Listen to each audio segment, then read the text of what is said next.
If you're ready to buy a home, stay tuned.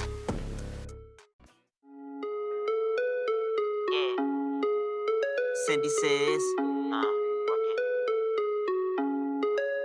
Cindy says, work it out, work it out, till you won't work it out. Cindy says, finance looking, work it, hey, money. Yeah, Cindy says, work it out though, work it out.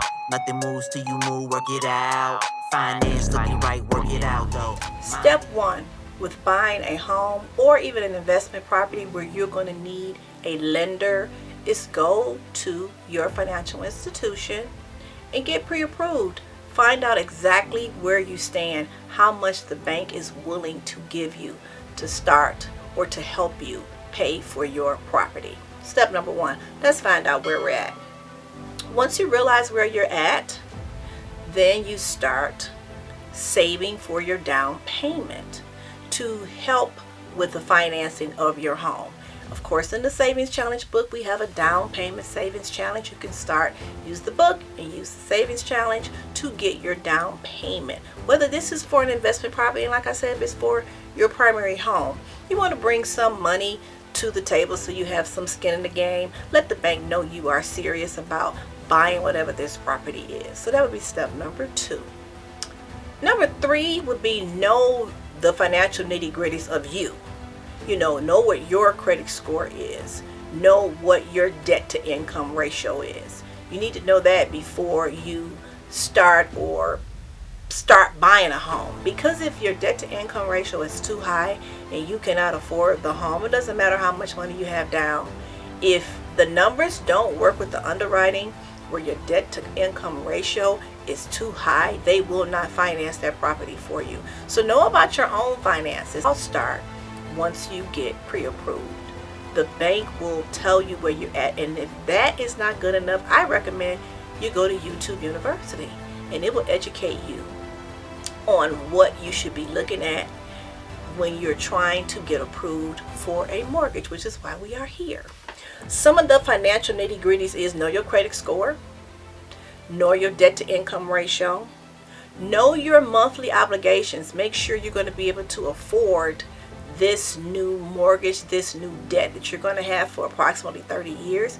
You want to make sure you can afford this, whereas if something happens, you need to get your car fixed or things like that, you still have enough money to pay this mortgage. If the property you're buying is an investment property and you plan on having a mortgage on this property and you're counting on the rental income to pay the mortgage and so on and so forth, don't let that be your only means or plans to pay your mortgage. Make sure you personally have enough income coming in outside of the tenant to make sure you have enough money to cover the mortgage yourself every month.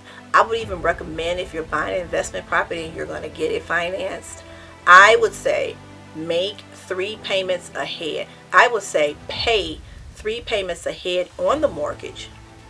That gives you just the space, just in case a tenant does not pay, just in case you don't get a tenant initially, just in case there's a gap. You are always 3 months ahead on that mortgage in that investment property.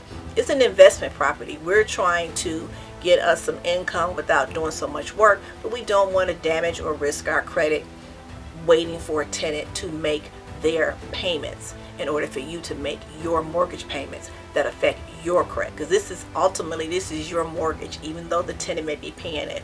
If it's your primary home, of course, this is your mortgage. This is where you need to live. You need to always be ahead as much as possible. In the process of getting a new mortgage, you must stay on your budget that you have right now as you get prepared to take on another debt. What does that mean? Make sure you pay no one late. If possible, pay off as many debts as you have before you take on this new mortgage. Once you have paid those down where your debt to income ratio is in the right area, that's when you take the monies and start saving.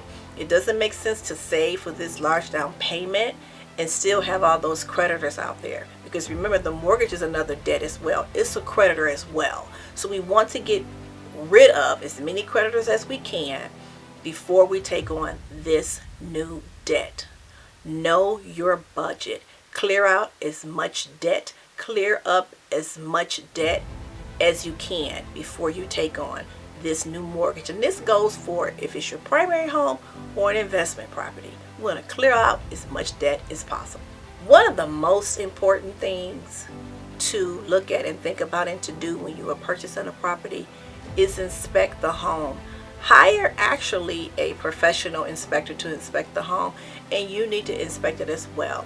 If you're buying a home in a different state or a different location from where you at, you may want to hire a private person, a third party, to do the inspection on your behalf.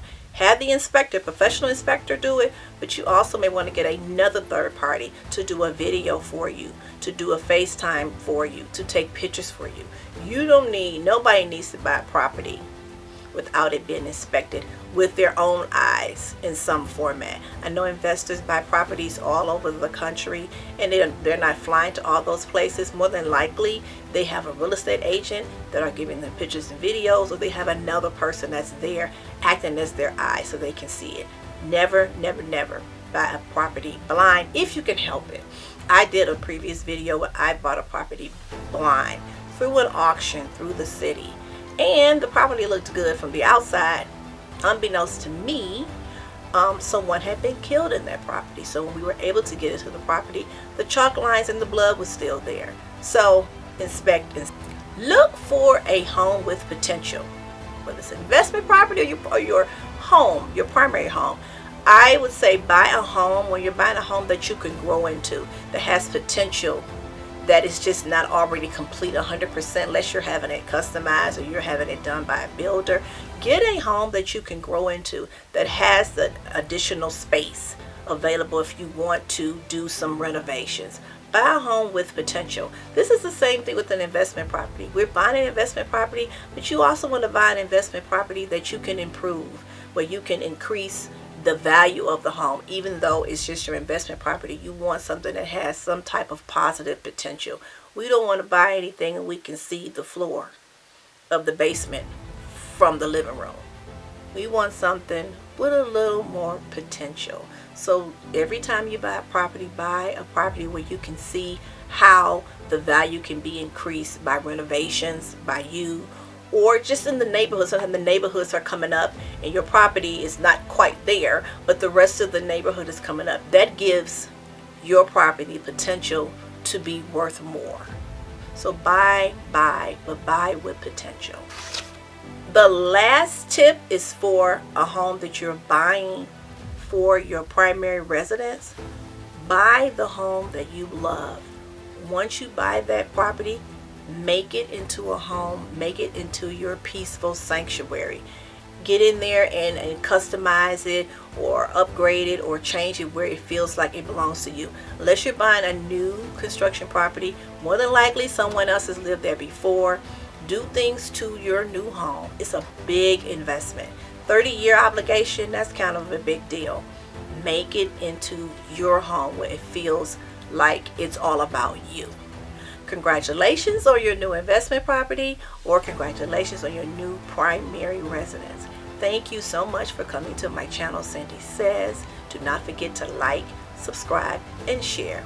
Until next time.